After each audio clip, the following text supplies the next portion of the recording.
The National Energy Regulator of South Africa, Nersa, has reinstated public hearings into electricity tariff increases after criticism that it was to implement the tariff increases without public participation. Now, Nersa is proposing an average increase of 7.47% for municipal electricity tariffs from the 1st of July. And Nersa has, however, said that in the past, hardly anyone turned up for the public hearings. So for more on this, we join on the line by Charles Hlebela, who is the head of communications at Nersa. Mr. Hlebela, thanks for being with us. Welcome to Morning Live. Good morning, Sakina, and morning to the viewers. So, Mr. Hlebela, just to be clear, in terms of why no public hearings were had, firstly, the Democratic Alliance says that you plan to go ahead with the proposed tariff increases without the public hearings. Nersa then responded saying that that was not the case. So explain to us then, why did we not see any public hearings prior to the point where the DA raised concern? Yes, thanks, Sakina, once again for giving us, this opportunity. I think there has been a misinterpretation of the consultation process that Nersa has opted for, as indicated in the consultation paper, because Nersa has had opted, for the comment and notice and comment public participation, process. And decided that there won't be any public hearings, as you correctly indicated, due to the fact that in the past there have been no requests from stakeholders to come and make oral representations at the public hearings. That was the main reason, that the public hearings were not included in the timelines for the processing of the municipal tariffs guideline increase and benchmarks. But however, Sakina, when we got the concerns and requests from stakeholders, and I must indicate that it's not only requests or concerns raised by the political formation that you just mentioned. There are other stakeholders that also requested that we have public hearings on this matter, and the process that Nersa had opted for, the notice and comment, I must indicate that it's within the legal requirements as set out in the Promotion of Administrative Justice Act. So it was not illegal. It's something that is within Nersa's mandate to follow that process. Okay, so Mr. Hlebela, let me understand.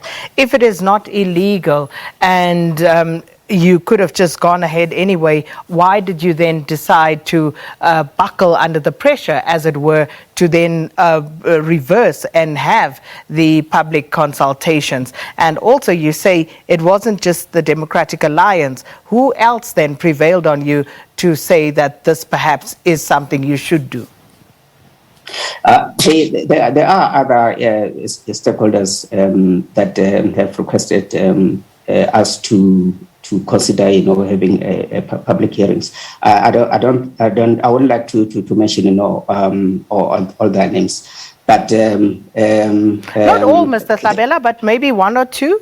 Who were the other stakeholders who said there should be a public consultation process? Okay, for example, there was also a request from the African National Congress, to say that we need to, they needed to understand in terms of, this process of us not, conducting public hearings. So it's not only, there are also other stakeholders, that requested, to have these public hearings. But I think I need to indicate that the public participation process, Sakina, is conducted to provide stakeholders and members of the public, a platform for them to raise their views and comments and inputs on the energy regulators processes, so that those comments and inputs are taken into consideration when making the decision. So we really appreciate and welcome the concerns and requests, that we've received from our stakeholders for us to reinstate, the public hearings. And I need to assure, all of our stakeholders and the public that always Nersa, conducts its decision-making processes within, the confines of the law. And we really appreciate, all their inputs and views, because those are considered by the energy regulator when making the decision.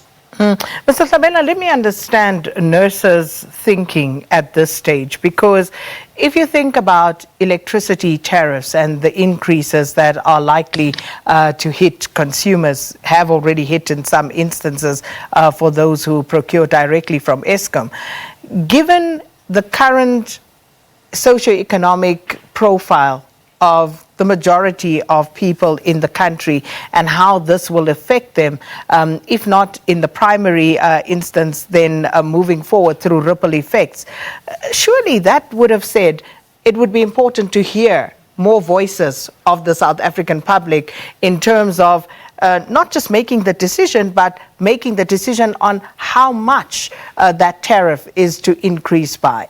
So it just, makes one wonder a little bit if you think that Nersa, by saying that previously there was poor attendance at public participation hearings, therefore it's perhaps not necessary to have those this time around. Explain to us Nersa's thinking in this regard. As I indicated, Sakin, that the reason that Nersa opted, for the notice and comments process and not to conduct public hearings was that in the past there have been no requests, from stakeholders to provide oral representations, at the public hearings. But however, as I indicated, that we really appreciate and welcome, the requests that we have, received from stakeholders, because the main objective of conducting public consultation process is to gather, inputs and views from stakeholders.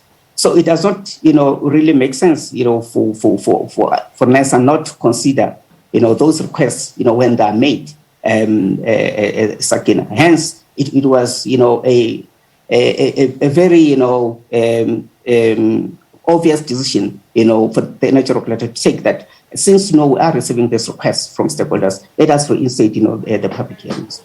But it almost sounds as if you're going through the motions at this stage as Nersa, because realistically speaking, at this stage of the process, Mr. Hlebela, how much weight will you actually give to whatever input the public comes up with now?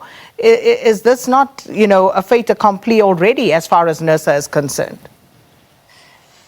No, remember, maybe just to give a context to the viewers, Sakina, the municipal tariff guideline increase and benchmark process, it's conducted on an annual basis, where Nersa approves a percentage guideline increase and benchmarks for municipalities. And the guideline increase, Sakina, it assists municipalities in the preparation of their budgets. And the benchmarks are used to evaluate municipal tariff applications. So this process, Sakina, is dependent on the approval of Eskom's revenues, which we all know that that approval was made on the 24th of February 2022, and it also depended on the what we call Eskom's retail tariff structure adjustment, the ERSA, which is basically a way of where Eskom allocates the approved revenues to the different customers. So the municipal tariff guideline increase and benchmarks, it's dependent on those processes which have already happened. And you will recall that stakeholders and members of the public had participated in the decision making process of Eskom's revenues, where Eskom requested about 20.6 5, and Nersa, awarded Eskom 9.61. So it's a process, Sakina, that starts with the determination of Eskom's revenues and the EFSA, and then now the municipal tariff guideline increase and benchmarks. Okay. For my own clarity now, Mr. Hlebela, so when we're talking about the community participation levels now, for which year is this? It's for this financial year, Sakina, 2022-23. As you know, that Eskom has just implemented its tariff increases from the 1st of April, and municipalities they are implementing from the 1st of July. Precisely my point, Mr. Hlebela. What's the point of having them now? No, like I said, Sakina, that this is a process which starts with Eskom's revenue determination. There's no way in which you can, conduct public hearings or public participation process on the municipal tariff guideline increase and benchmarks without having, gone through the process of determining Eskom's revenues. As I said, the municipal tariff guideline increase and benchmarks are dependent on the approval of Eskom's revenues and Eskom's retail tariff structure adjustment. So let's just understand this public participation process a little more, Mr. Hlebela. Firstly, do you think that Nersa should be doing more to actually make sure that they do get greater buy-in and participation from the broader public? No doubt, Sakina. Hence, you will recall that always whenever there is a decision that needs to be made, by the energy regulator, we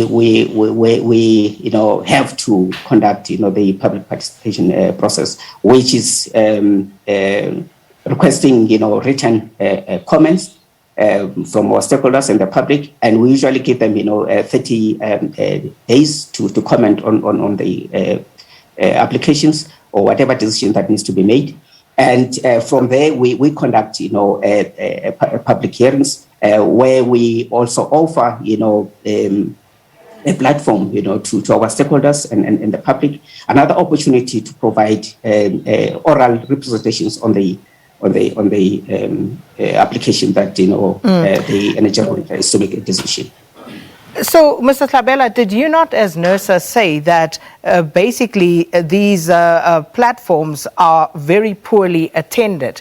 So, therefore, part of the reason why we did not see the public participation that the DA then criticized, and the ANC, as you said as well, are saying that they also needed to understand why that did not happen. So by your own admission, it seems that you know that the avenues that you are using currently are perhaps not as effective as you would like them to be, or as they should be, for the benefit of all South Africans.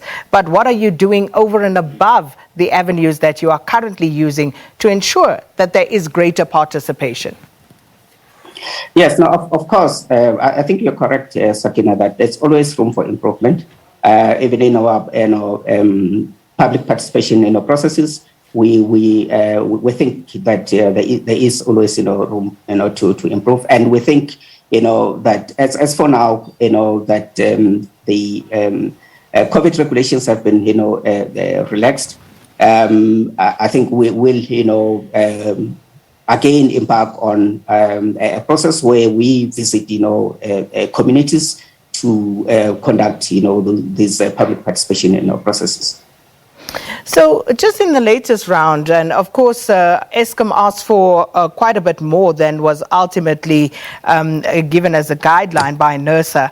But even then, what if the public overwhelmingly comes out and say, no, in fact, we believe there should be no increase, and they put forward the reasons for that, and or they say maybe no, 1%, 2%.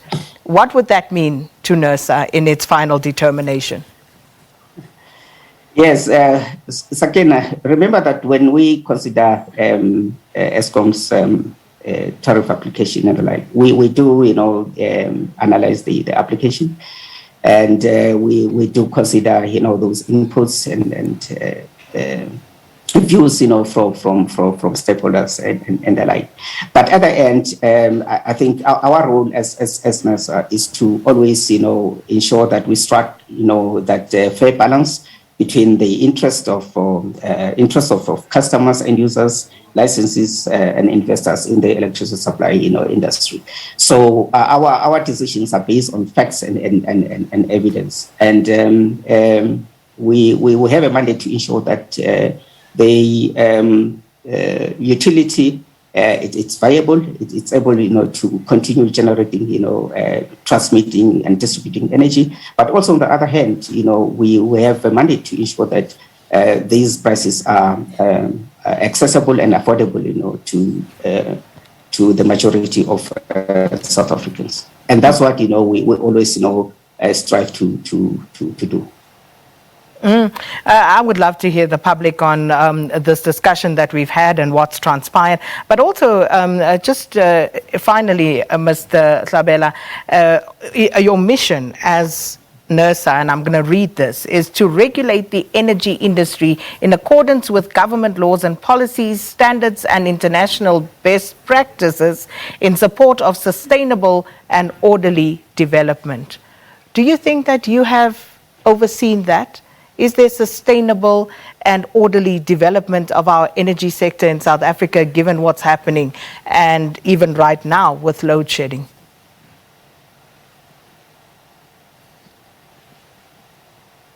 We seem to have lost